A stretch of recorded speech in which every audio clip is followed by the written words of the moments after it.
ठीक है, चलिए देखिए एक और प्रॉपर्टी हम सेंटर ऑफ मास का बता रहे हैं। नेक्स्ट क्लास से फिर हम लोग लोकेशन पे आएंगे, ध्यान दीजिए 2 मिनट में ये हो जाएगा ये प्रॉपर्टी।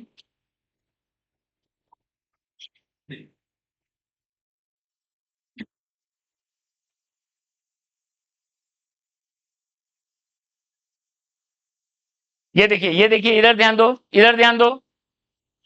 हम एक्सीलेशन ऑफ सेंटर ऑफ मास देख रहे थे, कितना था m1 a1 m2 a2 bye ये था। इससे हम एटवुड मशीन का भी निकाले थे एक्सीलेशन। ठीक है, अब देखो ध्यान दो, इधर ध्यान दो, क्या करना है m1 a1 किसके इक्वल है, this is net force on one.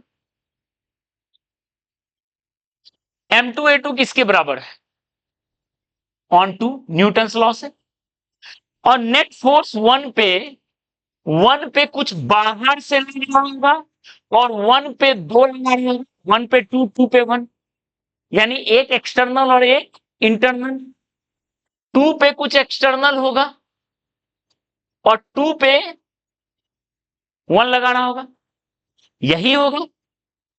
ठीक है, अब बताओ दोनों टर्म को ऐड करो तो क्या मिलेगा, F1 external plus F2 external F12 plus F21 by M1 plus M2। देखो तो क्या मिला, ये कट गया एक्शन रिएक्शन, यानी वन पे एक्सटर्नल प्लस टू पे external, that is net external force by mass of system.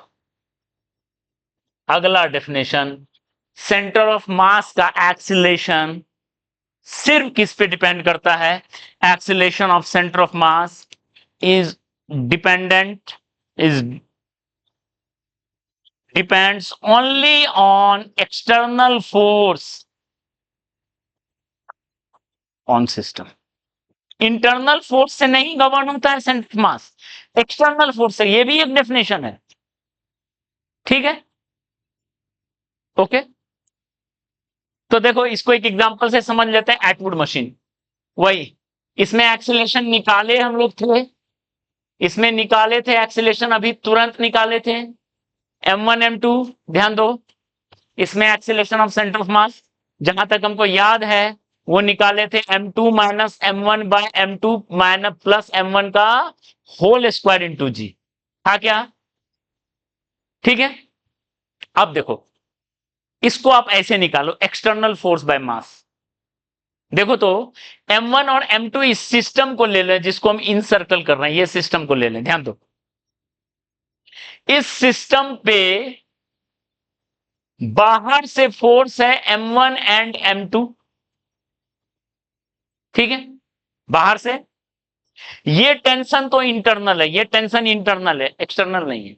यहां का टेंशन एक्सटर्नल, ये टेंशन जो है एक्सटर्नल है, ये 2T होता है, टी मिलके 2T, और 2T और T का वैल्यू क्या, 2m1 m2 bye m1 plus m2 into जी। इसलिए बताए फॉर्मूला बहुत जरूरी है। तो बताओ एक्सीलेशन ऑफ सेंटर ऑफ मास कैसे निकलेगा, net force m1 plus m2 जी हो गया नीचे, माइनस 2 दूना 4, 4m1 m2 bye m1 plus m2 into जी, ये हो गया ऊपर, बाय मास ऑफ सिस्टम। इससे आप करोगे आपको फिर से वही आंसर मिल जाएगा। क्लियर है, इस तरीके से हम एक्सीलरेशन ऑफ सेंटर ऑफ मास निकालते हैं। अगर स्कूल में आए डेफिनेशन सेंटर ऑफ मास का, तो पहला डेफिनेशन लिखना जहां सारा मास कंसंट्रेटेड होता है, और ये डेफिनेशन लिखना। और एक momentum of system, momentum of system होता है mass into velocity of centre. यही 3 प्रॉपर्टी लिखना, इतना काइनेटिक एनर्जी मिनिमम मैक्सिमम करोगे तो ज्यादा स्मार्ट वहीं बनना है जहां तुम्हारा कदर हो स्मार्टनेस का। ठीक है, वरना बुद्धू बन के निकल जाना। ओके।